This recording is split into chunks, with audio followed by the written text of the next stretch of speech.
Welcome to Unraveling the Scriptures channel. The history and origin of the Nephilim, those ancient giants mentioned in the Bible, arouse considerable fascination and curiosity in many individuals, even leading some people to wonder about the ancient Nephilim. Numerous questions arise about them, such as their appearance and actual heights. A frequent question among many of the subscribers here on the channel is whether there were female Nephilim, in other words, giant women, or if you prefer, giantesses. In this video, I will address this topic and clarify some doubts. If you enjoy the content, please don't forget to like and subscribe to the channel to follow the upcoming videos of this new series that explores the giants mentioned in the scriptures. Share it with people who also share this curiosity. Now, enjoy our latest video, Unveiling the Hidden Origin of the Giantesses. Did giant women really exist? One of the most discussed topics on the internet regarding the Bible generates significant interest among people, the ancient Nephilim. Among the various questions that arise about these figures, people are always seeking to better understand the ancient giants, beings resulting from the union between fallen angels, known as Watchers, and human women, as described in Genesis chapter 6 and the book of Jude. Motivated by this curiosity, we decided to create a series on our channel. One of the biggest questions that emerges about the ancient Nephilim relates to the possible existence of giantesses. Essentially, the question is whether, in antiquity, the females of the male giants also coexisted with these colossal creatures. This is because, both in biblical and apocryphal texts, giants are generally portrayed only as males, and in mythologies, they are often described solely as giants, without mention of giantesses. This uncertainty about the existence of giantesses in antiquity adds complexity to the topic and results in confusion for readers of the Bible, theology students, and curious individuals interested in this subject. Given its complexity, we do not have much concrete information about this matter.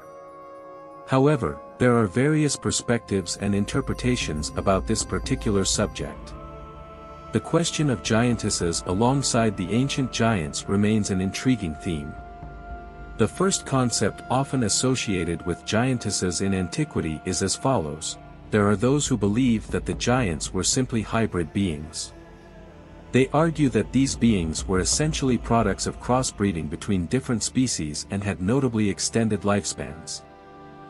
According to this idea, they could live up to 3 times longer than the average human life expectancy at that time, which was around 500 to 900 years, as exemplified by figures such as Methuselah, who would have lived to be 969 years old, and Noah, who would have lived to be 950 years old. Thus, these creatures would be considered ancient, which would make them sterile, incapable of reproducing. They would be perceived as hybrid beings who, by their nature, would not possess the ability for multiplication or procreation. In other words, they would lack a female gender. Therefore, following this reasoning, the giants would not have the opportunity to relate to each other, and there would be no presence of female giants for them to mate with and generate offspring. This is the first perspective advocated by some individuals regarding this topic. The second viewpoint regarding giants in antiquity, considering the possibility of the existence of giantesses, is as follows: it is argued that it was possible for giants to have female partners. This idea is based on the reasoning that there would be no reason for only male giants to be born. After all, considering the natural height of the giants, which could be between 9-13 and even 16 feet tall, there would be no feasibility for them to associate with women of average height. In this context, this viewpoint contends that giants could have had female partners. Many supporters of this interpretation also maintain that giantesses were not mentioned due to the emphasis on biblical genealogies, which traditionally focused on men, or males, due to the prevailing patriarchy in ancient Semitic and other cultures. Similarly, just as women were not frequently cited in genealogies, it is argued that giantesses were also not highlighted due to the patriarchal structure. A third perspective argues that giants were simply sterile.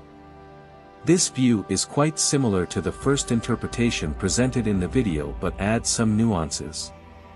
According to this view, giants could live up to 3 times the age of a common human being. In some biblical times, human longevity was notable, reaching 200, 300, 400, or even 900 years. Therefore, according to this viewpoint, giants, already having naturally longer lives due to their lineage as descendants of fallen angels and human women, would not necessarily need to have children to continue existing for a long period, or to continue their lineage after being defeated, killed, or even imprisoned. This, in turn, could explain the absence of mention of giantesses. A quite intriguing aspect that supports these interpretations is that giants reappear mysteriously after the flood. However, there are various divergent interpretations about this reappearance. Some theories suggest that the fallen angels return to have relationships with human women, giving rise to a new generation of giants.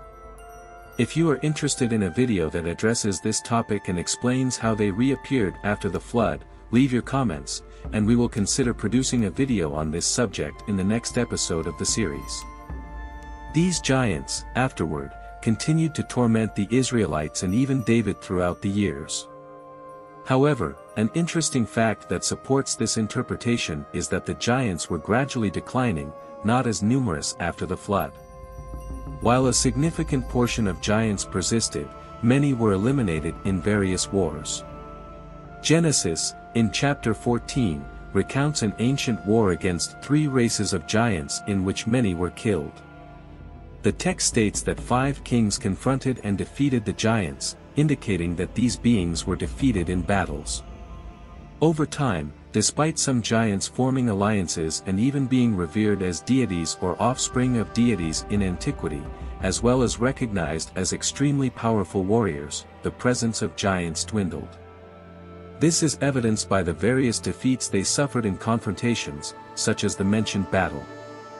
It's worth highlighting the story of Goliath, notorious example of a giant warrior whose origin can be explored in a video available on our channel, link in the description. This context reinforces the various interpretations and perspectives related to giants in antiquity, their possible interactions with women, and their subsequent decline over time. Gradually, giants vanished from the world due to their impending extinction. However, there is no definitive consensus on the possibility of the existence of giantesses in antiquity, that is, female counterparts of the male giants. This is a complex subject, as the information available in biblical texts only refers to male giants, without mentioning the presence of giantesses in antiquity.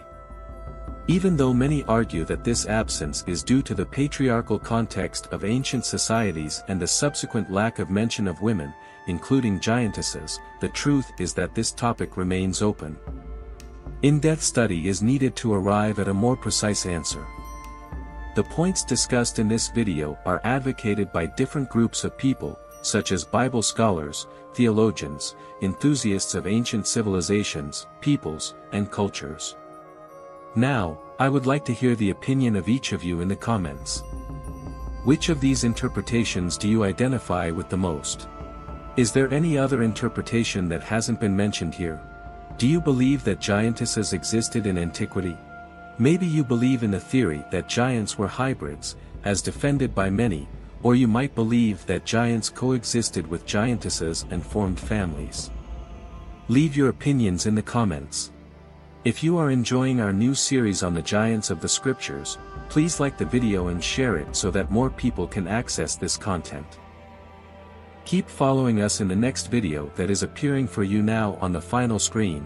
I'm sure you'll enjoy it. Thank you for following along until here. See you soon.